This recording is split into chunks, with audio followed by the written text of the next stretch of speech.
Hello, this is Thought for the Day for Friday the 12th of August 2022, and it comes from Luke's Gospel, chapter 24, and it's the story of Jesus' appearance on the road to Emmaus. So starting at verse 13. Now that same day, two of them were going to a village called Emmaus, about 7 miles from Jerusalem. They were talking with each other about everything that had happened. As they talked and discussed these things with each other, Jesus himself came up and walked with them, but they were kept from recognizing him. He asked them, "What are you discussing together as you walk along?" They stood still, their faces downcast. One of them, named Cleopas, asked him, "Are you the only visitor to Jerusalem and do not know the things that have happened there in these days?" "What things?" he asked. "About Jesus of Nazareth," they replied. "He was a prophet, powerful in word and deed before God and all the people. The chief priests and our rulers handed him over to be sentenced to death, and they crucified him. But we had hoped that he was the one who was going to redeem Israel. And what is more, it is the third day since all this took place. In addition, some of our women amazed us. They went to the tomb this morning but didn't find his body. They came and told us that they had seen a vision of angels who said he was alive. Then some of our companions went to the tomb and found it just as the women had said, but him they did not see." He said to them, "How foolish you are, and how slow of heart to believe all that the prophets had spoken. Did not the Christ have to suffer these things and then enter his glory?" And beginning with Moses and all the prophets, he explained to them what was said in all the scriptures concerning himself. As they approached the village to which they were going, Jesus acted as if he were going further, but they urged him strongly, "Stay with us, for it is nearly evening. The day is almost over." So he went in to stay with them. When he was at the table with them, he took bread, gave thanks, broke it, and began to give it to them.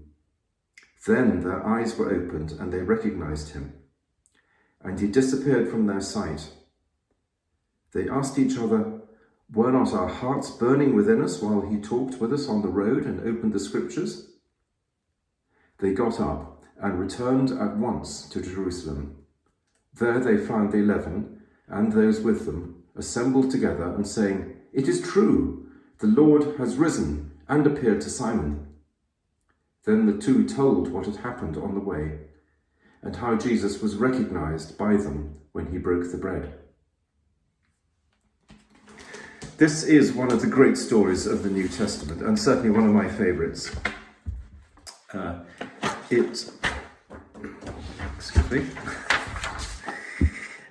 It's up there with the equally dramatic story of Paul's conversion on the road to Damascus.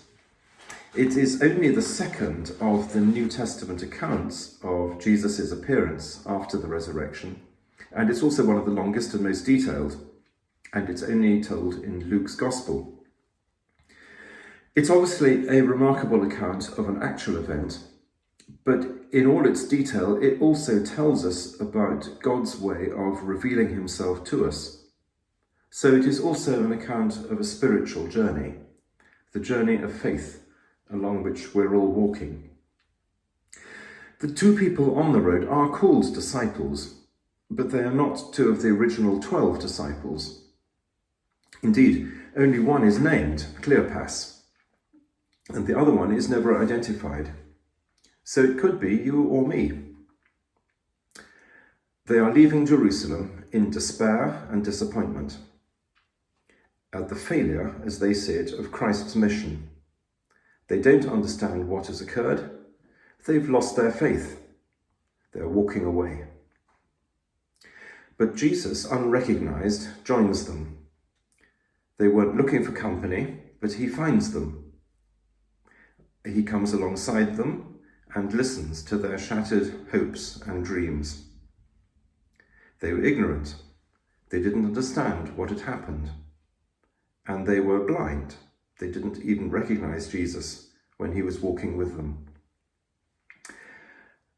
Then he patiently shares a fresh and different interpretation of the scriptures. And surely that must have been one of the great Bible studies of all time. I wish I'd been there. He simply explains how it all fits together, how it's all part of a plan, and just allows the facts to sink in. When they reach Emmaus, which they had planned as their destination, Jesus does not insist on staying with them, but he waits until they invite him to join them. Finally, they only recognize him when he breaks the bread, when he repeats the words which we now use in communion. So he joins them and us in the everyday human activity of sharing an evening meal together. At that point, the scales fall from their eyes and they recognize him for who he is. Jesus leaves them, but the revelation they have experienced is so compelling that they rush back the 7 miles to Jerusalem to find the 11 remaining apostles, and they share the good news with them. So the pattern for knowing Jesus is clear. We may be sad and puzzled by life's events, even despairing, but he comes alongside us, perhaps unrecognized, and walks with us. He does not force his company on us, but reveals himself only gently. But when we know him, our hearts can respond with joy. May we all have a blessed walk today.